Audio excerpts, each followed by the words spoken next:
히브리서의 마지막 13장은 믿음의 사람들, 하나님께서 믿음을 주신 믿음의 사람들이 자신들의 영문 밖 세상, 하나님께서 살게 하신 자신들의 일상 속에서 어떻게 살아야지 하는가에 대한 실제적인 교훈을 우리에게 주고 있습니다. 우리 모두는 다 예수 그리스도가 계시고 예수 그리스도가 보내신 우리의 일상인 영문 밖으로 나가야 되고, 믿음을 가진 자는 그 영문 밖에서 어떻게 살아야 되는지에 대한 실제적인 교훈을 13장에서 주면서 우리는 어제의 말씀을 통하여서 우리의 영문 밖에서 우리의 일상 속에서 사랑하고 정결하며 충성해야 한다라는 말씀을 나누었습니다. 이제 이 장을 마무리하면서 히브리서 전체를 마무리하면서 남아있는 실제적인 교훈 세 가지를 살펴보려고 합니다. 그 첫 번째는 우리는 영문 밖에서 예배하라. 너희는 영문 밖에서 믿음을 가졌으므로 예배하라라고 우리에게 말씀해 주고 있습니다. 히브리서 기자는 하나님 앞에서 제사하라라고 우리에게 명령하고 있는데 15절과 16절을 읽어보겠습니다. 시작. 그러므로 우리는 예수로 말미암아 항상 찬송의 제사를 하나님께 드리자. 이는 그 이름을 증언하는 입술의 열매니라. 오직 선을 행함과 서로 나누어 주기를 잊지 말라. 하나님은 이 같은 제사를 기뻐하시느니라. 히브리서 기자는 이제 너희의 영문 밖에서, 각자의 영문 밖에서 항상 매일 매 순간 하나님께 찬송의 제사를 드려라. 그리고 선을 행함과 나눠주기를 잊지 않음으로써 사람을 섬기는 이 같은 제사를 드려라라고 말하면서 구약적인 표현을 쓰면서 우리에게 예배하라라고 명령하고 있습니다. 그런데 이 예배를 자세히 살펴볼 필요가 있는데, 그가 우리에게 너희는 하나님을 예배해라라고 하는 그 예배는 어떤 예배인가 하면 바로 살아있는 예배입니다. 산제사를 드려라라고 말하고 있습니다. 여러분, 구약의 백성들은 하나님께 예배할 때 무엇을 드렸습니까? 구약의 백성들은 항상 하나님께 예배할 때 죽은 짐승을 드렸어요. 하나님께 나가기 위해서는, 하나님을 제사하고 하나님께 예배하기 위해서는 죽은 짐승을 드렸단 말입니다. 그런데 하나님은 이제 우리에게 어떻게 예배하라고 말씀하십니까? 산 제사를 드려라. 너희 자신을 드려라라고 말하고 있는 거예요. 여러분, 아브라함을 믿음의 조상이라고 합니다. 왜냐하면 그가 믿음에 대하여서 우리에게 가르쳐 주고 있기 때문이거든요. 그런데 아브라함의 마지막 순간, 이삭을 바치던 그의 마지막 하나님 앞에 드리던 제사 가운데서 하나님께서 그의 제사를 통하여서 믿음의 사람들에게 요구하는 제사가 무엇인지를 보여주던 그 모리아산에서의 그 제사는, 믿음을 가진 자는 하나님께 어떤 제사를 드려야 되는가를 그때 이미 보여주셨어요. 우리는 착각했습니다. 아, 하나님이 이삭을 죽여서 하나님께 제사하라 하나 보다라고 착각을 했었어요. 그런데 실질적으로는 하나님께서 정말 받으시려고 하셨던 것은 무엇입니까? 죽은 이삭이 아니라 살아있는 아브라함의 믿음과, 아브라함이 가장 소중한 것도 하나님께 드리는 아브라함의 살아있는 제사를 받기를 원하셨어요. 그래서 하나님은 처음부터 믿음의 조상 아브라함 때부터 믿음의 사람들은 죽은 짐승을 드리는 제사가 아니라, 죽음을 드리는 제사가 아니라 살아있는 자기 자신을 드리는, 그래서 하나님은 그때에 죽은 이삭을 받지 않았고 살아있는 아브라함과 그의 믿음과 아브라함의 전체를 받으신 것이죠. 오늘 본문도 우리에게 그것을 말해주고 있고, 바울도 그런 얘기를 하지 않습니까? 그러므로 너희는 하나님께 산 제사를 드리라. 지금 이 말씀도 그렇습니다. 15절을 다시 보시면요. 그러므로 구약의 백성들은 죽은 짐승을 드렸지만, 그러므로 우리는 무엇을 드리래요? 먼저 예수로 말미암아 그분이 죽으셨기에, 그리고 그분이 우리에게 생명을 주셨기에 생명을 받은 너 자신을 드려서 네 입술로 하나님을 찬양하라는 거예요. 내가 하나님을 예배해야 되는 거예요. 내가 가진 것을 가지고, 죽은 짐승을 가지고가 아니고, 이제 하나님이 우리에게, 믿음의 사람들에게 받으시는 것은 나 자신을 받으신다는 거예요. 그래서 내 입술로 하나님을 높이는 것입니다. 16절도 보시면요, 내가 선을 행하는 거예요. 그래서 하나님은 이제 나를 받고 계시는 거예요. 내 한순간 한순간이 하나님께 드려지는 제물이 되었고, 나의 살아있는 삶, 내가 산 삶으로 하나님께 나아갈 때에 내 입술로 하나님을 높이고 내 선한 행실로 하나님을 높이는 것, 이것이 살아있는 제사인 것입니다. 그러므로 오늘도 저와 여러분은 매 순간 하나님께 나 자신을 드림으로 살아있는 예배를 드려야 된다. 그런데 나를 드리는 것도 있지만 16절을 계속해서 보시면 오직 선을 행함과 또 어떻게 합니까? 서로 나누어 주기를 잊지 말아라. 산 제사란 나를 하나님께 드리는 것이며 내가 가진 소중한 것들을 하나님을 위하여 드리는 것, 그것이 바로 산 제사인 것입니다.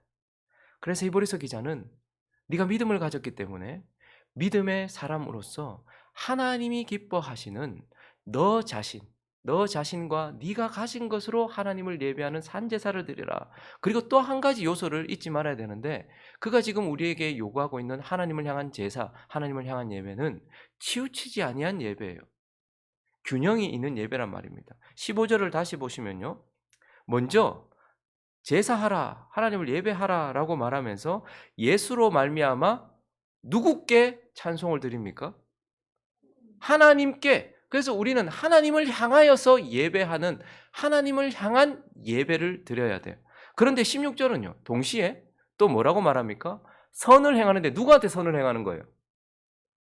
사람에게 선을 행하는 거예요. 나눠주는데 누구한테 나눠주는 거예요? 내 주변의 사람들에게 나눠주는 거예요. 그러니까 지금 히브리서 기자는 우리에게 동시에 하나님을 향한 마땅한 제사를 드리고 내게 주신 사람들을 위한 마땅한 삶의 예배를 드림으로써 하늘과 땅에서 균형 잡힌 예배를 하나님께 드려라. 어떤 사람은 하나님께 향해서는 참 많이 뭘 해요. 그런데 사람들에게는 인색합니다. 근데 또 어떤 사람은 늘 사람들 앞에 뭘 자꾸 해요. 근데 하나님을 향하지는 않아요. 근데 하나님이 히브리서 기자를 통해서 우리에게 하시는 말씀은 하나님께 마땅히 드려야 될 우리의 입술의 열매와 하나님을 향한 예배를 드리지만, 그러나 하나님이 우리에게 주신 형제들과 우리에게 주신 이웃들과 이 사회에 있는 사람들을 향한 제사, 그 예배도 드려야 된다라고 말하면서 이제 우리는 더 이상 죽은 짐승을 드리는 구약의 제사가 아니라 살아있는 나를 드리는 산 제사를 드리며 하나님과 사람들을 향한 균형 있는 제사를 하나님께 드리는 예배자가 되어야 된다. 그러므로 하나님을 영문 밖에서 예배해라 라고 말씀하고 있는 것입니다. 그리고 두 번째, 오늘 본문 말씀을 통하여서 영문 밖에서 우리는 또 무엇을 해야 하는가, 어떻게 살아야 되는가? 기도하라 라고 우리에게 말씀하고 있습니다. 18절을 읽어볼까요? 명확한 명령입니다. 첫째 줄을 읽습니다. 시작. 우리를 위하여 기도하라. 19절도 계속 가보시면요, 내가 더 속히 너희에게 돌아가기 위하여 너희가 기도하기를 더욱 원하노라. 이미 기도하고 있는 사람들에게 기도해라, 더욱 기도해라 라고 히브리서 기자는 이제 영문 밖에서 우리에게 기도를 명령하고 있습니다.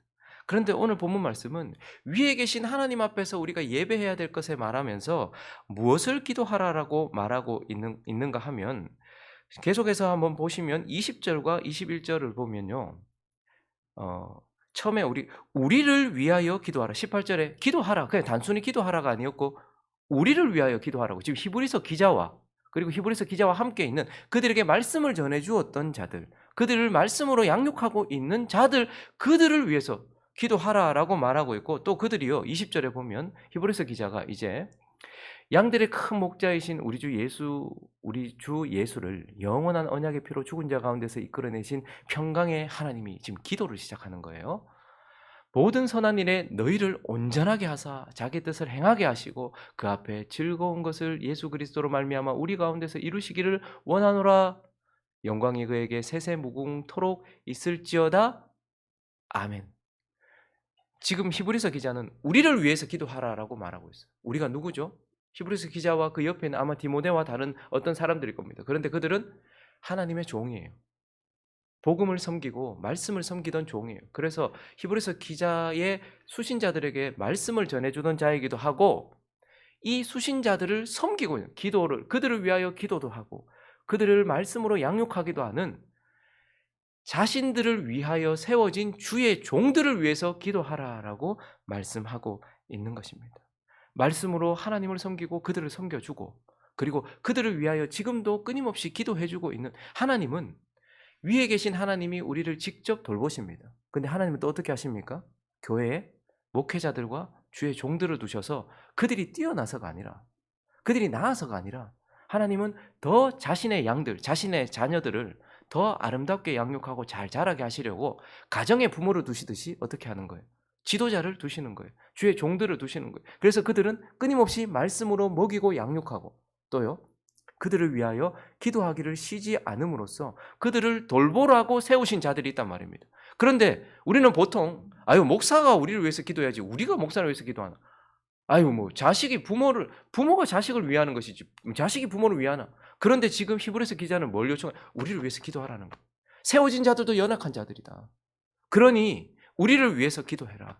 우리를 위해서 기도해 주라 라고 말하면서 지금 기도해라. 자신들을 위하여 말씀으로 섬기는 자들, 각 교회에 그런 자들이 있습니다.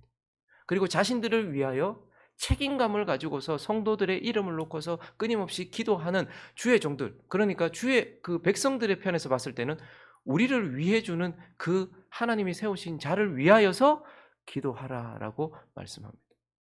여러분들 저를 위해서 기도하십니까? 감사합니다. 저는 여러분들을 위해서 기도하는 것이 책임입니다. 하지 않으면 안 되는 거예요.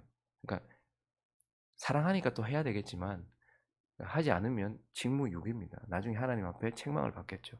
그런데 하나님이 성도들도 자신들을 위하여 세우진 목회자들과 그 교육자들을 위해서 기도해라라고 말씀하시면서 이것을 영문 밖에서 그래서 서로 함께 기도 가운데 있도록 목회자는 성도를 위하여 성도는 목회자를 위하여 함께 하나님 앞에 있도록 기도해라라고 말하고 있어요. 그래서 그의 기도는 주의 종들을 위하여서 너희들을 위하여 세워진 자를 위하여 기도하라라고 말하고 있고 17절은 또 하나 그들을 위하여 기도할 때에 그들에게 순종하고 복종하면서 기도해라라고 말하고 있어요.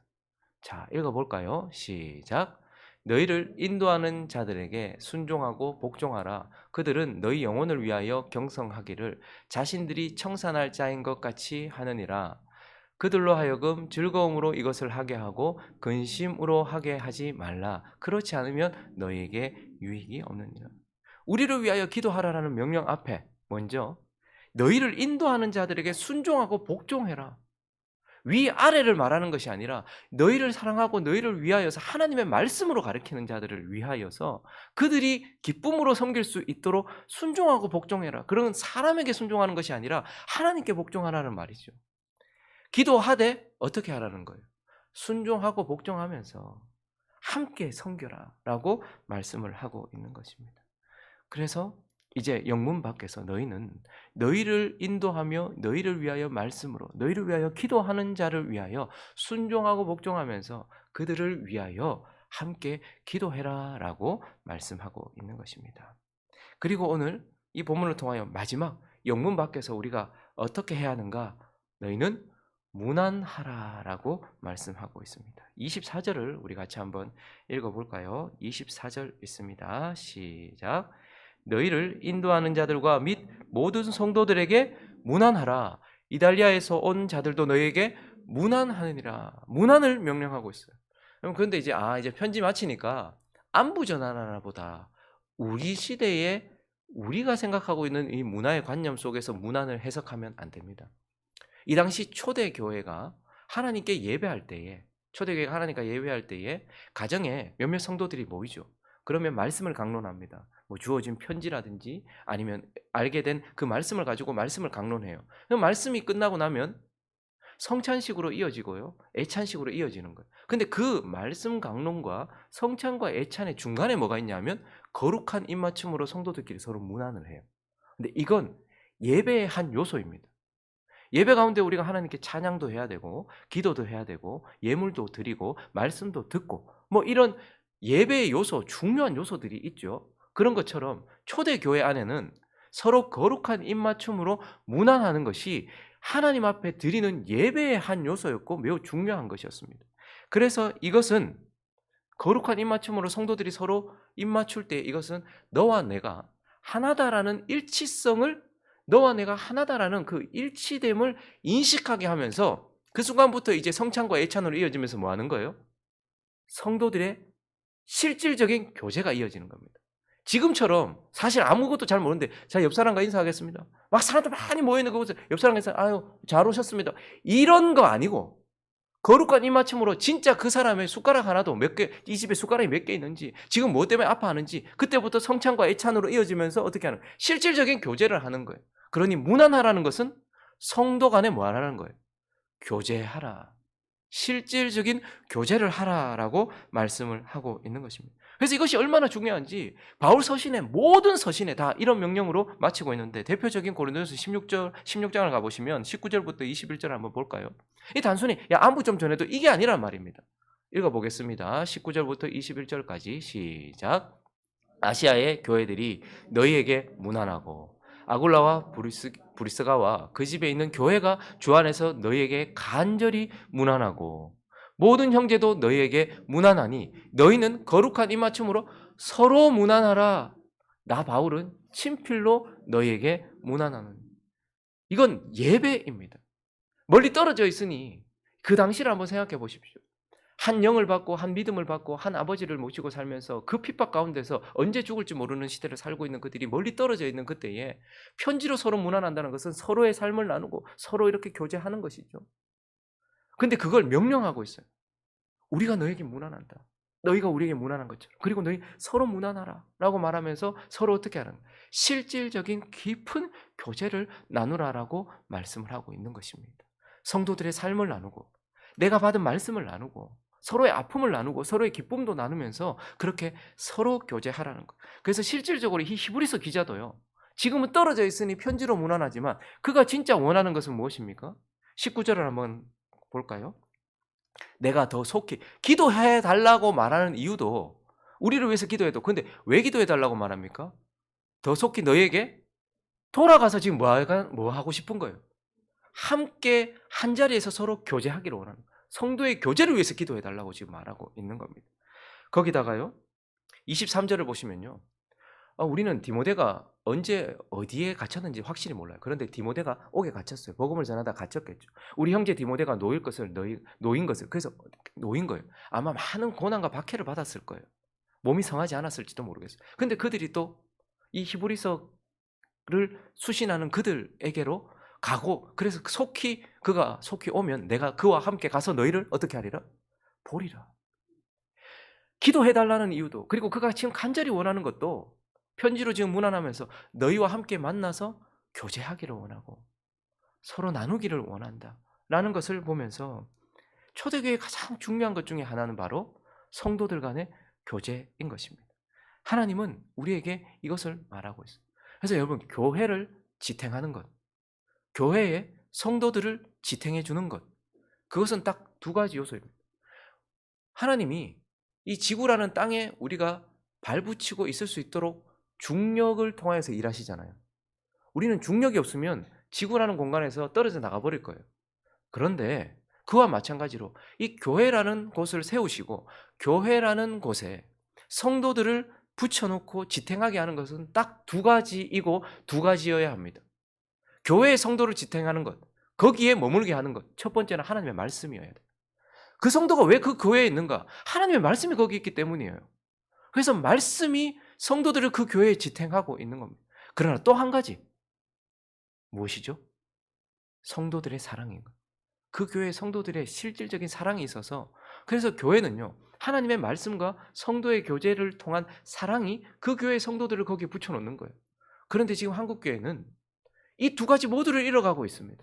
이제는 말씀보다는 감동되는 말들이나 다른 요소들이 사람들을 거기에 머물게 하려고 해요.